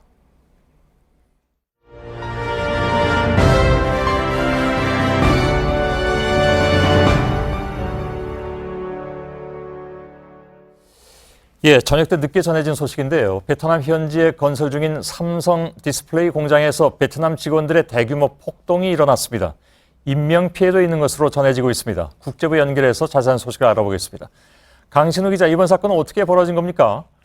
네, 베트남 하노이에서 차로 1시간 정도 떨어진 엠퐁 공단에서 벌어진 사건입니다. 삼성물산 건설 부분이 시공 중인 삼성 디스플레이 공장 건설 현장인데요. 현지 시간 오늘 오후 1시쯤 한국인 보안요원이 현지 직원을 폭행하는 일이 벌어졌다는 겁니다. 이를 주변에서 목격한 베트남 직원 최소 수천 명이 격분해서 한국인 보안요원을 포함한 한국인 직원들에게 폭력을 행사하면서 벌어졌습니다. 예. 갑작스럽게 이렇게 폭발적으로 일어나는 것인지 아니면 그동안에 쌓여있던 것이 폭발한 것인지는 정확하게 알 수는 없습니다만은 지금 화면은 굉장히 대규모인 것 같습니다. 아마 제보 화면인 것 같은데요. 인명피해 상황이 파악된 게 있습니까? 네, 폭동이 일어난 현장에는 한국인 협력업체 직원들이 수백 명이 일하고 있는 것으로 알려졌는데요. 한 명 사망설이 나오는 가운데 베트남 현지 매체에서는 수명이 중태라고 전했습니다. 또 이번 사건은 경비 용역 직원과 현지인 사이에 오해로 발생했다고 전했습니다. 예. 이에 대해 삼성 디스플레이 측은 인명피해가 전혀 없었다고 취재진에게 말했습니다. 삼성물산 측은 전자장치 출입구 쪽에서 현지 직원과 보안 요원 간의 실랑이는 있었지만 인명피해로 이어지지는 않았다는 입장입니다. 예. 자, 지금 뭐 좀 더 정확하게 취재를 해봐야 될 것 같은데, 좀 상황 굉장히 좀 화면만으로 놓고 보자면 좀 심각한 것 같습니다. 좀 더 취재를 해서 혹시 새로운 내용이 있으면, 특히 인명피해와 관련한 새로운 내용이 들어오거나 하면 뉴스 끝나기 전에라도 바로 연결해서 보도해 드릴 수 있도록 하죠. 강신우 기자, 잘 들었습니다. 자, 특검이 오늘로 주어진 수사기간을 모두 끝냈죠. 특검은 오늘만 17명에 달하는 피의자들을 재판에 넘겼고 특히 박 대통령을 뇌물수수 혐의 피의자로 입건했습니다. 특검 사무실을 연결하겠습니다. 박민규 기자, 박 대통령의 혐의, 그러니까 특검이 상당 부분 추가를 했습니다. 다시 좀 간단하게 정리를 좀 해보죠. 예, 지금까지 박 대통령의 혐의는 모두 11개에 달합니다. 지난해 검찰이 적용했던 혐의가 8개고요. 특검이 오늘 여기 3개의 혐의를 추가했습니다. 우선 뇌물죄에 대해서는 직접 뇌물수수 그리고 제3자 뇌물수수 2종류를 적용했고요. 직권남용 권리행사 방해 그리고 강요 혐의까지 추가를 했습니다. 특검은 박 대통령이 최 씨와 뇌물을 같이 받았다. 그리고 이 문학의 블랙리스트의 작성과 관리에도 개입했다. 이렇게 봤습니다. 또 최 씨가 자신의 이른바 금고지기라고 의심을 받는 이상화 KB 하나은행 본부장 인사청탁을 하는 과정에도 역시 박 대통령이 개입했다고 판단을 하고 공모 관계를 적용했습니다. 이 밖에 고위 공무원에게 자리에서 물러나라고 강요하는 등 혐의도 특검이 검찰에 넘기는 만큼 박 대통령의 혐의는 보다 더 늘어날 걸로 보입니다. 예. 블랙리스트를 만들어서 특정 단체하고 개인을 정부 지원해서 배제했다. 이 혐의로 이미 김기춘 전 실장하고 조윤선 전 문체부 장관이 구속돼 있습니다. 이들은 혐의를 전면 부인한다면서요? 그렇습니다. 오늘 법원에서 열린 공판에서도 김 전 실장 측은 블랙리스트가 이 박 대통령의 문화예술 정책이다라면서 범죄가 되지 않는다고 주장했습니다. 앞서 김 전 실장은 자신이 특검 수사 대상이 아니라면서 이의 신청을 내기도 했는데요. 물론 법원은 이걸 기각했었습니다. 특검은 박 대통령이 관련 지시 그리고 관련 지시를 하고 또 보고를 받는 등 이 블랙리스트 작성과 관리에 개입했다고 판단하고 있습니다. 이대로라면 김 전 실장은 대통령의 지시에 따른 일이었을 뿐이다 라면서 자신의 혐의를 부인할 걸로 보입니다. 하지만 자신의 혐의를 부인하면 부인할수록 박 대통령의 혐의는 더 짙어질 수밖에 없습니다. 예. 자, 모든 것이 대통령의 지시였다. 이것은 지난번에 우병우 전 민정수석이 법원의 영장심사에서 똑같이 펼친 논리이기도 합니다. 그래서 앞으로 재판과 수사 과정을 좀 살펴봐야 할 텐데 박 대통령과 최 씨의 공모 관계를 밝히는 게 관건이었는데 특검은 이걸 상당 부분 해소한 것으로 보이긴 하는데 어떻습니까? 예, 말씀대로 이 두 사람 사이의 공모 관계를 입증하는 게 뇌물죄 혐의 적용의 관건이었습니다. 이 과정에서는요, 이영선 행정관이 개통해서 박 대통령 그리고 최순실 씨에게 각각 건넨 이 차명폰이 큰 역할을 했습니다. 두 사람은 이 차명폰으로 지난해 570여 차례 가까이 통화를 했고요. 또 최 씨가 독일로 도피해 있을 때 그 당시만 해도 127차례에 걸쳐서 통화를 했습니다. 특히 JTBC의 태블릿 PC 보도 직후 이 두 사람 사이의 통화량이 급증했고 또 최 씨가 검찰에 출석하던 지난해 10월 31일 이 차명폰이 전부 해지됐다는 사실에도 특검은 주목했습니다. 그 결과 이 차명폰 통화 내역은 두 사람이 증거인멸 또는 말맞추기에 나선 정황이라고 특검은 판단했습니다. 예. 그리고 오늘 이영선 행정관도 기소를 했습니다. 어제 구속영장이 기각된 바 있는데 보완 수사 없이 바로 재판에 넘긴 건 어떤 이유입니까? 예, 어제 이른 저녁 법원이 이 행정관 영장을 기각한 걸 두고 논란이 됐는데요. 당시 법원의 기각 사유 중에서는 범죄 사실은 어느 정도 소명이 됐지만 구속의 필요성이 인정되지 않는다 이런 문구가 포함돼 있었다고 합니다. 그런데 구속 여부를 판단하는 기준은 증거인멸 그리고 도주 우려 등입니다. 이 행정관의 경우에 차명폰 개설 비용을 누가 냈는지도 밝히지 않았고 또 차명폰을 한 시점에 무더기로 해지하는 등 증거 인멸에 나선 정황이 이미 드러난 바 있습니다. 또 한 달 넘게 자신의 집에 들어오지 않았고 특검이 체포하러 갔을 때도 집에 없었습니다. 때문에 도주 우려 역시 낮다고 보기는 어려운 상황인데요. 일단 특검은 이 행정관의 수사는 대부분 마무리를 했다. 필요한 수사는 다 끝냈다고 판단을 하고 이 행정관을 기소했습니다. 예. 자, 마지막 질문입니다. 특검이 오늘 기소한 건 물론 비선진료, 이화여대 비리 관련도 있지만 삼성 뇌물죄 관련자들이 두드러지고 있습니다. 당초 예상과는 다르게 다른 대기업 수사는 이루어지지 못했는데 이 부분은 검찰에 그대로 넘어가게 되는 겁니까? 네, 그렇습니다. 특검은 당초 예상과 달리 삼성 뇌물죄 수사에 집중하다 보니 다른 대기업 수사는 진행하지 못했다고 밝혔는데요. 오늘 이재용 부회장과 함께 박상진 삼성전자 사장, 그리고 최지성 미래전략실장, 장충기 미래전략실 사장, 그리고 황성수 삼성전자 전무 등 4명, 남은 4명의 삼성 수뇌부도 일괄 불구속 기소를 했습니다. 특검은 삼성 수사 결과를 지켜보면 남은 대기업 수사 결과도 예측할 수 있을 거다 이렇게 밝혔는데요. 검찰에서 이 사건을 넘겨받아서 그리 어렵지 않게 수사를 마칠 수 있을 거라고 밝혔습니다. 예, 박민규 기자였습니다. 특검의 수사기간이 종료되자 야당은 특검법을 개정해서 수사기간을 늘리는 방안을 추진 중입니다. 그러나 정세균 국회의장이 본회의 직권상정을 반대하는 바람에 이게 좀 현실적으로 쉽지 않게 됐습니다. 이윤석 기자입니다. 야 4당 당대표와 원내대표가 한자리에 모였습니다. 특검법을 개정해 특검 수사 기간을 늘리기 위해서입니다. 이미 합의한 대로 새로운 특검법을 빨리 가급적 빠른 시일 내에 통과시켜서 박영수 특검 시즌2를 열어야 합니다. 하지만 담당 상임위인 법사위에서 제동이 걸렸습니다. 여당인 자유한국당이 반대하고 있어 통과가 쉽지 않습니다. 정치 공세이자 떼쓰기로서 검토할 가치조차 없는 사안이라고 판단합니다. 남은 건 정세균 국회의장이 본회의에 직권상정하는 방법뿐입니다. 하지만 정 의장도 직권상정에 난색을 표했습니다. 직권상정 요건에 맞지 않다는 겁니다. 법사위에서 절차를 밟아오면 의사진행을 하겠다. 사실상 직권상정은 어렵다는 그런 말씀을 하셨습니다. 현실적으로 특검의 수사기간 연장이 어려워졌습니다. 민주당과 국민의당 그리고 정의당이 합의한 황교안 권한대행에 대한 탄핵소추도 어려울 것이란 전망이 많습니다. 자유한국당은 물론 바른정당도 반대하기 때문입니다. 야당의 한 의원은 황교안 권한대행에 대한 경고의 성격이 더 크다고 말했습니다. JTBC 이윤석입니다.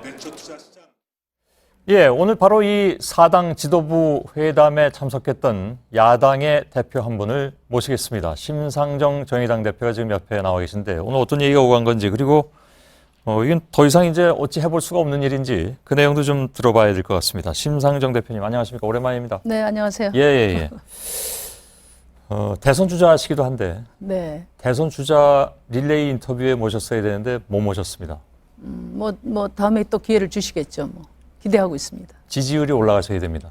지지율이 기회가 주어져야 지지율이 올라가지. JTBC에서 자주 불러주시면 지지율이 올라갈 겁니다. 사실 나름대로 기준이 있거든요. 네. 그래서 기준이 있어서 못 모셨는데 참 저희들도 고민이었습니다. 근데 아무튼 오늘 이슈가 있으니까 모셨습니다. 이 일로. 네.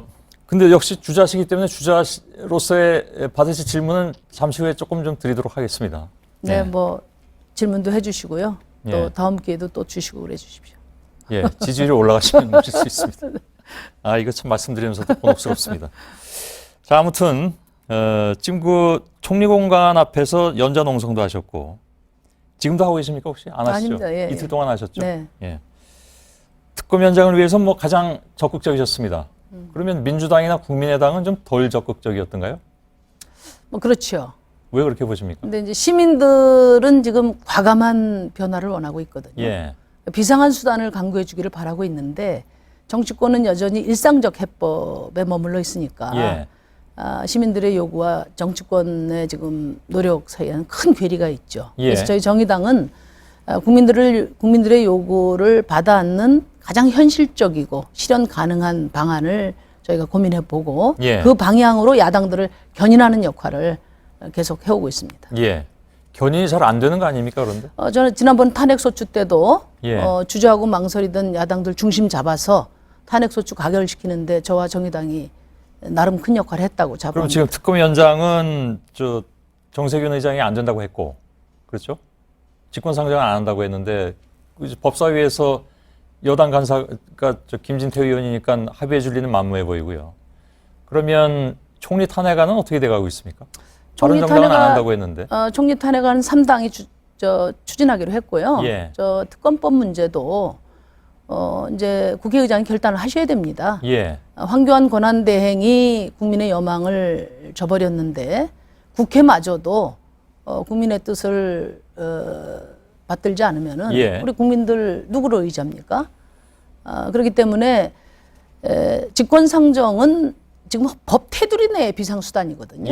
지금 1,500만 국민들이 나가서 촛불을 들고 절대 다수가 지금 특검을 살려야 된다고 하는데 이번 국정농단의 진상규명이 적폐청산이나 새로운 대한민국의 출발 아니겠습니까? 특검이 제대로 진상규명을 할 수 있도록 뒷받침해야 될 책무가 국회에 있다. 그렇기 때문에 최소한 법 테두리 안에서 비상수단을 강구하는 것은 국민에 대한 최소한의 도리다.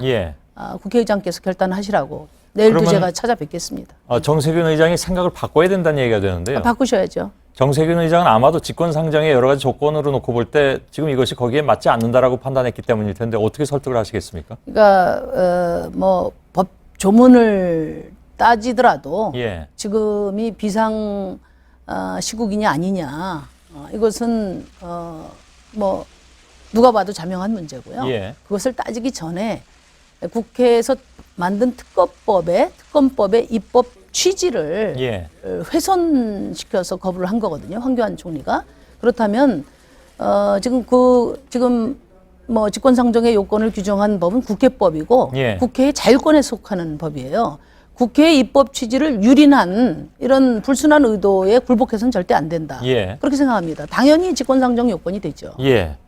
다른 그 두 야당이 네. 세 야당이 되겠지만 뭐 한 당은 안 할 것 같긴 하고 다른 뭐 특검법 제정에는 같이 동참하기로 했습니다. 그렇습니까? 네, 바른당도. 예. 예. 그러면 지금 야 4당은 다 똑같은 입장이십니까? 특검법을 제정해서라도 예. 지금 박영수 특검 시즌 2를 열어야 한다. 예. 그래서 특검으로 하여금 이번 국정농단 수사는 제대로 마무리하도록 해야 된다는 것은 예. 자유한국당을 빼고 바른당까지 다 통일된 입장입니다. 예. 그래서 이 지금 방송을 보시면서 특히 심상정 대표께서 하시는 말씀에 좀 더 공감을 하고 동의를 하려면 그 방법론이 좀 더 구체적이어야만 할 거라고 생각이 듭니다. 근데 지금 말씀은 아직까지는 그렇게 아주 확 와닿지 않는 그런 말씀이라서. 아니 이제 현실적으로 방법이 예. 국회에서 지금 황교안 권한대행은 이제 거부를 한 상태고요. 예. 그 책임은 뭐 별도로 얘기하더라도 예. 특검을 재가동시킬 수 있는 방법은 뭐 입법적인 방법밖에 없는 거고 예. 자유한국당은 끝내 모든 개혁을 다 반대하고 있고 또 이 특검이 자신들을 향하기 때문에 당연히 거부하겠죠. 예. 그렇기 때문에 할 수 있는 유일한 방법이 직권상정밖에 없다는 겁니다. 예. 근데 직권상정을 하시면 돼요. 나머지는 뭐 이미 법안도 다 준비돼 있고 예. 또 자유한국당을 제외하고는 다 의지도 모았고. 알겠습니다. 그렇기 그러면 때문에 국회의장께서 정책 평판만 고려하실 일이 아니고 예. 국민적 여망을 받아안는 국회가 알겠습니다. 되도록 결단해 주실 내일 것을 이후의 당부합니다. 상황을 네. 지켜보도록 하고요. 이 질문을 드려야 될 것 같은데 국민의당 박지원 대표가 계속 그 얘기를 하고 있습니다. 그러니까 처음부터 자신이 주장했던 대로 총리부터 새로 선출하고 그다음에 탄핵 얘기를 했으면 되지 않았겠느냐. 이런 상황은 안 오지 않았겠느냐라는 주장을 계속하면서 민주당을 또 비판하기도 하고 그랬는데 정의당 입장에서는 이 상황을 어떻게 보십니까? 뭐 박 전 대표께서 당시에도 거국 총리제에 대해서 관심은 많으셨습니다. 예. 그러나 지금 거론하시는 것은 적절치 않다. 왜냐하면 박근혜 대통령이 거국 총리를 제안한 것은 자신의 탄핵을 모면하기 위한 타협책으로 제시한 것이거든요. 예. 그랬는데 국민들은 어떠한 타협 없이 박근혜 대통령 탄핵해라 이런 단호한 의지를 국민들이 보여주셨고 그것을 예. 야당이 받아 안은 겁니다. 그래서 황교안 권한대행 체제는 대통령을 탄핵할 경우에 불가피한 선택이었고 예. 뭐 선택이 아니라 헌법이 그렇게 규정한 지금 것이고요. 말씀은 그 당시에 이른바 다른 총리를 받았다면 네. 탄핵 절차는 안 들어갔을 것이다 이렇게 말씀하시는 거예요? 당연하죠. 다른 총리를 누가 임명합니까? 대통령이 임명하는데 예. 대통령의 조건이 수용되지 않은 상태에서 거국 총리 출범 가능성은 그거는 뭐 지금 대통령 하시는 거 보면 다 아시잖아요. 예. 그럼 불가능한 박지원 얘기겠죠. 대표의 주장은 사실과 다르다 이런 말씀이십니까? 예, 근데 저는 이제 황교안 권한대행 체제가 될 경우에 여러 가지 결국은 박근혜 대통령 편에서 국민들을 또 배신하게 되는 상황이 예견됐기 때문에 예. 긴장감을 가지고 견제했어야 된다. 예. 그래서 특검법 같은 경우에 이번에 특검이 중요한 특별한 사유가 뭡니까? 그 수사 대상이 대통령이라는 거 아니겠어요? 예. 그래서 저희 정의당은 원래 특검법안을 낼 때 특검 연장 승인 권한을 예. 대통령 말하자면 수사 대상에게 주면 안 된다. 이번에 한해서는 국회의장에게 줘야 된다. 알겠습니다. 이런 안을 냈는데 예. 두 야당이 그것을 수용하지 않음으로써 지금 이런 어려운 상황에 처하게 돼서 예. 그 점에 대해서 매우 유감스럽게 생각합니다. 예. 자, 주자로서의 질문을 한 가지만 드리겠습니다. 네. 이번에 세 번째 도전이시더군요. 네. 물론 경선에서 안 된 경우도 있었고요, 과거에. 어찌됐든 이번에 세 번째인데 끝까지 가실 거죠? 끝까지 완주를 해야 대통령이 되는 거 아닙니까? 예. 네. 과거에는 당연합니다. 과거에는 연대하느라고 중도에 안 하신 적도 있기 때문에. 그러니까 예전에 제가 사퇴를 한 것은 예. 승자 독식 선거제도의 피해자다. 저는 예. 그렇게 생각합니다. 근데 그러니까 우리 국민들이 정권 교체를 해야 되는데 예. 작은 당에서 표를 일정하게 가져가면 정권 교체에 지장이 있지 않냐 이런 우려가 많으세요. 예. 근데 이번 선거는 민주화 이후에 최초로 정말 새로운 환경에서 치러지는 선거가 될 겁니다. 우선 유력 주자, 보수 진영의 유력 주자가 없는 선거가 되고 예. 그래서 정권 교체냐 연장이냐가 아니라 그럼 이건 어떻습니까? 어떤 정권 교체냐를 다투는 예. 그런 선거기 때문에 심상정과 정의당 지지하시는 분들 억눌리지 마시고 예. 과감하게 지지해 주시면 됩니다. 보수 쪽에서는요. 어차피 나중에는 양대 구도가 될 것이다라고 자신하고 있는 것 같습니다. 네. 현실적으로 지금 뭐 나오고 있는 지지율은 그렇게 안 보입니다만은 실제로 그런 자유한국당의 소망이 일정 부분 이루어지는 것 같으면 그때는 또 달리 생각할 수 있습니까? 그 소망은 이루어질 수 없는 소망이라고 봅니다. 예. 지금 국민들이 80% 가까운 압도적인 요구로 지금 탄핵이 이루어졌고 예. 그 적폐청산 중에는 새누리당 지금 이름을 바꿨지만은 자유한국당도 그 적폐 대상 중에 하나거든요. 예. 그렇기 때문에 과거와 같이 그 보수 진영의 하나로 묶을 수 있다는 것은 그거는 자유한국당의 희망사항이다. 예, 그런 알겠습니다. 일은 없다 이렇게 생각합니다. 그러면 뭐 그렇다 하더라도 그냥 냉정하게 보면 이거 정말 마지막 질문입니다. 네네. 당선 가능성과는 아주 현실적으로 보면 좀 거리가 있어 보이는데 그럼에도 출마하시는 이유는 뭐라고 여쭐까요? 그렇게 질문을 바꿔보는 게 나을 것 뭐 왜 같습니다. 이렇게 단정하십니까? 죄송합니다. 아직 지금 선거 일정도 확정이 안 됐는데 선거 다 끝난 것처럼 그렇게 하시면 제가 섭섭하고요. 질문 취소하겠습니다. 네. 저는 물론 이제 6석의 작은 정당으로 예. 단독 집권은 쉽지 않다고 생각합니다. 그러나 선거는 민주정치에서의 선거는 당선자를 확정하는 이상의 의미가 있죠. 예. 선거 과정에서 다양한 유권자들의 이해와 요구가 선거 과정으로 들어오고 뒤섞이고 예. 또 큰 방향이 결정됩니다. 그래서 당선자는 결국은 그 선거 과정에서 제시된 예. 여러 요구와 이해관계의 합성물이 당선자죠. 예. 저는 헌정사상 이후 최초로 친노동 개혁정부 수립을 목표로 출마를 예. 했고 이번 대선에서 선전해서 꼭 관철시키겠습니다. 예, 알겠습니다. 저희들이 오늘 모시면서 고민한 부분들도 사실은 그런 부분이었는데 네네. 어찌 보면 유일한 진보 정당이시기 때문에 여기에서 나오신 후보를 여러 가지 룰에 의해서 안 모실 수 있느냐 하는 고민도 사실 좀 있었는데 다음번에 혹시 아까 말씀드린 지지율 문제라든가 이런 것들이 좀 더 개선돼서 고민 없이 모실 수 있기를 바라겠습니다. 고맙습니다. 네, 감사합니다. 예, 정의당의 심상정 대표였습니다.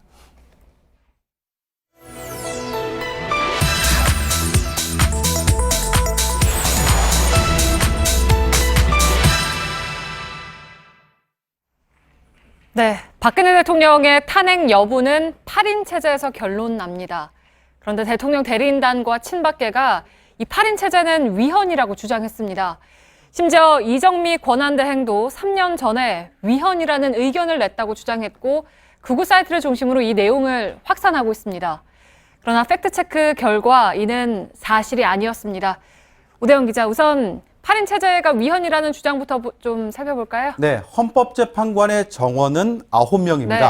9명 전원이 재판에 참여하면 헌법에 가장 부합하겠죠. 그런데 한 명이 빠진 8인이라 하더라도 네. 위헌으로 볼 수 있느냐? 그건 아니라는 겁니다. 헌법재판소와 그러니까 헌법과 헌법재판소법은 6인 이상의 찬성, 이게 인용 요건이고요. 네. 7인 이상의 출석, 이게 정족수 요건입니다. 9명 전원으로 재판부를 꾸릴 수 없는 아주 불가피한 경우에도 재판을 계속하기 위해서 이렇게 최소 인원을 나타내고 있다. 이게 전문가들의 의견이었습니다. 네. 그런데 실제로 8인 체제로 운영이 됐던 과거 사례도 있지 않습니까? 2011년에 조대현 전 대법 재판관이 네. 퇴임했습니다. 네. 그 다음에 후임자가 오기까지 1년 2개월 정도 걸렸거든요. 네. 그 사이에 재판이 없었느냐? 그렇지 않습니다. 2011년 3분기에 64건을 시작으로 2012년 3분기에 75건까지 8인 체제로 운영됐던 여러 시기 가운데 이 사례만 파악했는데도 448건이나 됐습니다. 네.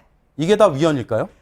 위헌이라면 공석이 있을 때마다 헌재가 재판을 멈춰야겠죠. 그런데 친박계에서는 또 이런 주장도 지금 나오고 있는데 한번 들어보실까요? 이정미 헌법재판소장 권한대행도 2014년에 재판관이 공석이 된 상태에서 재판을 받는 것은 위헌이라는 의견을 낸 적이 있습니다. 네, 이건 역시 이제 거짓이라는 거죠? 그렇습니다. 원 의원의 발언의 근거는 바로 이 결정문입니다. 네. 2011년에 조대현 재판관 퇴임 이후에 국회가 후임자 지명을 계속 늦췄습니다. 이게 위헌이냐 아니냐를 가리는 사건이었는데 재판부의 결론은 이랬습니다. 피청구인은 상당 기간을 정당한 사유 없이 경과함으로써 헌법상 자기 의무 이행을 지체하였다. 여기서 피청구인은 국회, 자기 의무는 후임자 지명을 뜻합니다. 네. 즉 국회가 후임자 지명을 지체한 것이 잘못됐다는 얘기입니다. 8인 체제가 문제가 아니라 8인 체제를 방치한 국회의 잘못을 지적을 한 거죠. 네, 그러니까 지금 심판 중단이나 재심 청구 주장이 8인 체제가 위헌이라는 전제를 하고 있는 건데 이 전제 자체가 이제 틀리다는 거군요. 그렇습니다. 심지어 이정미 권한대행은요. 이렇게 밝히기도 했습니다. 신속한 재판을 받을 권리를 보장하기 위해서 오랜 기간 공석이더라도 헌법재판이 끊임없이 이루어져야 한다. 네. 8인 체제이기 때문에 심판을 멈추는 게 아니라 8인 체제라 하더라도 재판을 계속해야 한다는 의견이었습니다. 네, 오히려 지금 친박계 주장과는 정반대 논리인 것 같은데요. 네, 그리고 이런 내용도 있습니다. 이어서 보겠습니다. 부작위가 계속되었던 기간 동안 헌법재판관의 심리 및 결정 효력에 어떠한 영향도 미칠 수가 없다. 그러니까 8인 체제 속에서 나온 헌재 결정은 문제가 되지 않는다. 다시 말해서 8인 체제의 결정은 정당하다라는 게 이정미 대행의 3년 전 판단입니다. 네. 친박계 주장과 정반대죠. 참고로 이 의견은 박한철, 이정미, 김희수, 이진성 재판관의 공동 의견으로 기록이 되어 있습니다. 네, 그러면 첫 화면 좀 다시 띄워주실까요? 네, 지금 뭐 이런 주장들, 극우 사이트에서 번지고 있는 이런 주장들은 다 거짓이라는 거군요. 그렇습니다. 보신 바와 같이 이정미 대행이 3년 전에 재판관 공석은 위헌이라고 했다라는 발언 없습니다. 네. 그런 의견은 없습니다. 거짓이고요. 그 밑에 이름도 틀렸습니다. 네. 이 글 잘못 적혀 있습니다. 앞서 보신 원유철 의원이 지난 일요일에 잘못된 정보를 토대로 기자회견까지 열었습니다. 지금도 이걸 그대로 인용한 보도가 온라인에서 여럿 발견되고 있습니다. 네, 헌재 소장 권한대행이 내지도 않은 의견이 기사에 이제 버젓이 등장하는 그런 상황이군요. 팩트체크 오대영 기자였습니다.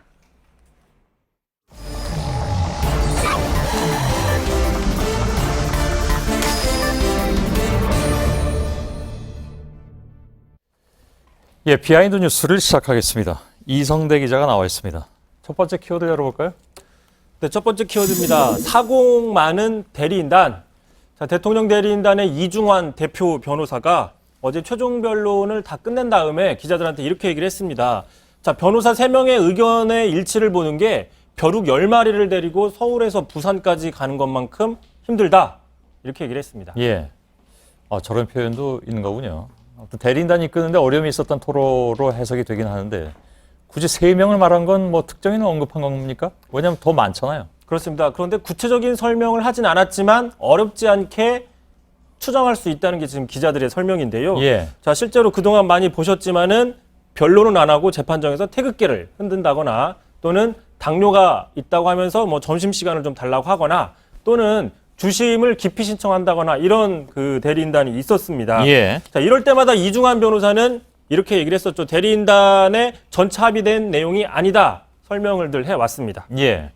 사실 그 마지막에 합류한 대리인들이 법리 논쟁보다는 뭐랄까요, 좀 거친 언사로 여론전만 펼쳤다 이런 지적이 많이 나왔는데 이게 결국은 이제 내부 질서가 없었기 때문이다 이렇게 해석할 수 있는 부분도 있는 모양이죠. 그렇습니다. 그 대표적인 사례가 바로 어제였었는데요. 예. 어제 최종 변론 순서조차 정하지 않아서 대리인단끼리 서로 변론을 하겠다 이렇게 주장하는 좀 황당한 모습도 보였습니다. 그렇겠네요. 자, 그러다 보니까 사법연수원 기수대로 하자. 아니다. 당뇨가 있는 사람부터 하자 이런 식의 좀 중구난방들이 나왔고 아, 여기서도 당뇨가 또 나왔나요? 예. 그러다 이제 결국 이정미 재판관이 나중에 변론 과정에 참여한 사람들은 나중에 하시라 이렇게 정리를 한 겁니다. 자, 청와대 출입기자에 따르면 지금 청와대 안팎에서도 대리인단이 좀 지리멸렬하다 이런 지적들, 이런 평가들이 나온다고 합니다. 뭐랄까 결국 이제 역사적인 헌재 심판정이 역사에 남을 소동극 마당 일부의 경우 뭐 늘 그랬다는 건 아니겠습니다만 그게 바로 이런 이유 때문이 아닐까 이런 생각도 듭니다. 다음 키워드를 좀 볼까요? 네, 두 번째 키워드입니다. 3% 홍준표의 여유. 자, 홍준표 경남지사가 오늘 기자들을 만났는데 기자들이 3%나 나왔다 이렇게 얘기를 하니까 지지율 그 정도 가지고 그게 지지율이냐 이렇게 웃어 넘겼습니다. 자, 여론조사 언제든지 바뀔 수 있고 또 저 정도 지지율 얼마든지 따라잡을 수 있다는 자신감의 표현이라고 분석이 되는데 실제로 자기 예를 들었습니다. 자, 2004년 총선 직전에 탄핵 당시에 자신이 16% 또 상대방이 48%였지만 2주 있다가 선거 결과는 7%포인트 차로 여유 있게 이겼다 이렇게 설명을 한 건데 굳이 따지자면 당시 선거 결과는 7% 차이는 아니고 1%포인트가 조금 넘는 박빙 선거였습니다. 아이고, 오래된 인물의 이름도 나오는군요. 아무튼 알았습니다. 어쨌든 그 홍 지사가 지지율을 올리기 위해서 여러 가지 좀 뭐랄까 눈길을 끌 수 있는 독설이랄까요? 많이 동원하는 것 같긴 합니다. 또 있습니다. 그래서 바로 오늘 그 야당 후보들을 향해서도 상당히 독설을 날렸는데 직접 먼저 들어보시죠. 민주당 1등한 후보는 저거 대장이 뇌물 묻고 자살한 사람입니다. 비서실장함이 옆에서 그거 내용 몰랐다면 그건 감이 안 되죠. 2등하는 사람은 정치자금법 위반으로 실형을 살고 나온 사람이야. 자, 오늘 저렇게 이야기를 했는데 하지만 홍 지사는 불과 2년 전인 2014년 봉화마을을 참배하면서 자, 노 전 대통령이 정치적인 입장은 달랐지만 참 훌륭한 대통령이었다 이렇게 밝히기도 했고요. 또 지난 주말에는 권양숙 여사 모친상에 여권 인사로서는 좀 이례적으로 조의를 표시하기도 했습니다. 자, 그러다 보니까 오늘 야당에서는 당장 홍 지사에 대해서 자, 홍 지사는 인격부터 다시 수양하고 대선에 출마해라. 또 트럼프처럼 함부로 말하면 다 대통령 될 줄 아느냐라는 식의 강력한 비판들이 나왔습니다. 그럼 자신이 불과 2년 전에 했던 평가를 180도 바꾸는 그런 상황인데 어차피 노 전 대통령을 지지했던 사람이 본인을 지지할 일은 없으니까 보수 세력에 어필하겠다 이런 전략일 수도 있어 보입니다. 또 욕을 먹더라도 일단 언론의 주목도를 좀 높이는 것은 정치인들의 어떤 그 뭐랄까요? 본능이라고 생각될 때도 있고 그래서 말을 독하게 하는 그런 전략으로 나오는 건지는 모르겠습니다. 그렇습니다. 그래서 지금 비하인드 뉴스에서도 다루고 있기 때문인 거죠. 하지만 이런 독설들이 자기 발목을 잡을 수도 있다는 분석이 있는데요. 어쨌든 오늘 임명진 자유한국당 위원장과 점심을 먹었는데 임 위원장이 홍준표 지사가 본인의 머릿속에 있는 대선 주자 6명 중에 1명이라고 치켜 세우기도 했습니다. 그런 임명진 위원장도 불과 몇 년 전에는 자, 홍준표도 새누리당의 쇄신 대상 이렇게 얘기를 한다거나 또는 홍준표 당시 최고위원은 어린애처럼 투정만 부리는 사람이다 이런 식으로 아주 쓴소리를 아끼지 않은 적이 있었습니다. 정치적 이익을 위해선 말이 굉장히 잘 바뀌는 거는 많이 봐왔습니다만은 이번에도 그 예외는 아닌 것 같습니다. 자, 다음 키워드 볼까요? 자, 마지막 키워드 가겠습니다. 이재명의 화가 나요 라고 잡았는데 많이 화제가 됐더군요. 어제 저희 뉴스룸에서 문재인 전 대표 인터뷰를 하는 그 도중에 이재명 성남시장이 인터뷰를 보고 화나요를 직접 누른 걸로 알려져서 논란이 있습니다. 이 화나요 잘 모르시는 분들도 있을 텐데 그 페이스북에 보면은 좋아요, 뭐 최고예요, 멋져요, 웃겨요, 슬퍼요, 화가 나요 중에 6개의 단계가 있는데 자, 화나요를 누른 겁니다. 정말 화가 났나 봅니다. 근데 그게 이제 두 사람 간의 토론 횟수를 놓고 지금 신경전을 펼치고 있는 그런 상황이기도 하고 문 전 대표의 인터뷰 어제 내용 뭐 할 수 있다. 근데 지금 모두들 하고 싶어 해서 몸이 근질근질 하겠지만 나중에 어차피 수없이 많이 하게 된다. 이런 그 답변이 어저께 돌아왔었는데 아마 그 인터뷰 그 내용이 마음에 안 드니까 직접 이렇게 의사표시를 한 것이다. 이렇게들 보고 있는 모양이죠. 그렇습니다. 그렇게 알려졌는데 오히려 캠프 측에서는 아무도 화나요를 누른 적이 없다라고 하면서 이렇게 해명을 했습니다. 본인도요? 그렇습니다. 오히려 과거에도 해킹의 흔적이 여러 번 있어서 자주 변경까지 했었는데 이번에도 그런 우려가 있다. 그러니까 이게 이 시장에 누른 게 아니라 해킹의 우려가 있다라고 설명을 한 건데 누군가 해킹해서 들어가서 그 사람이 화나요 눌렀다는 얘기인가요? 근데 말씀하신 것처럼 화나요 하나 누르려고 해킹까지 해서 들어갈 사람이 누구냐? 뭐 설마 북한 정찰총국이 이런 일을 할 건 아니냐라는 논란들이 지금 계속되고는 있습니다. 어쨌든 캠프의 해명은 이거라는 거고요. 참고로 어제 JTBC 소셜 라이브 상당히 큰 화제였었습니다. 정치권에서 자, 보시는 것처럼 밑에 김종인 님도 참여했는데요. 이 김종인 님 저희가 알고 있는 그 김종인 님 맞습니다. 그 사진이 나와 있으니까요. 예. 뭐 동접자, 그러니까 동시 접속자 수도 언론사 이거로선 최고였다는 얘기도 뭐 하여간 나오는데, 아무튼 뭐 해프닝일 수 있는데 굳이 이렇게 저희들이 말씀드리는 건 두 사람이 또 어쨌든 경선에서 경쟁하고 있기 때문에 좀 첨예한 그런 상황인 것 같습니다. 해킹을 당했는지 아니면 실제로 화나이를 눌렀는지 그건 뭐 지금 알 수 없는 그런 상황이면 틀림없는 것 같고요. 알았습니다. 이성대 기자였습니다. 비하인드 뉴스였습니다. 네, JTBC의 필리핀 경찰 한인 납치 사건 보도가 한국기자협회가 선정하는 이달의 기자상을 수상했습니다. 이 보도가 필리핀 현지 언론 등 외신의 후속 보도로 연결되며 범인 검거로 이어졌고 두테르테 대통령의 사과와 후속 대책 발표를 끌어냈다는 평가를 받았습니다. 네, 내일도 오늘만큼 포근하겠고 저녁부터는 비가 온다는 예보입니다. 뉴스룸에 여기서 마치겠습니다. 시청자 여러분, 저희들은 내일도 최선을 다하겠습니다. 여러분 고맙습니다.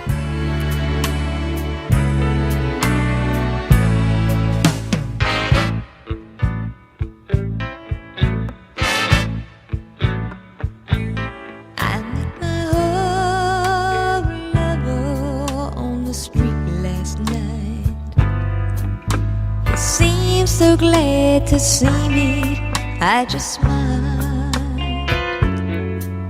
And we talked about some old times, and we drank ourselves some beers. Still crazy after all.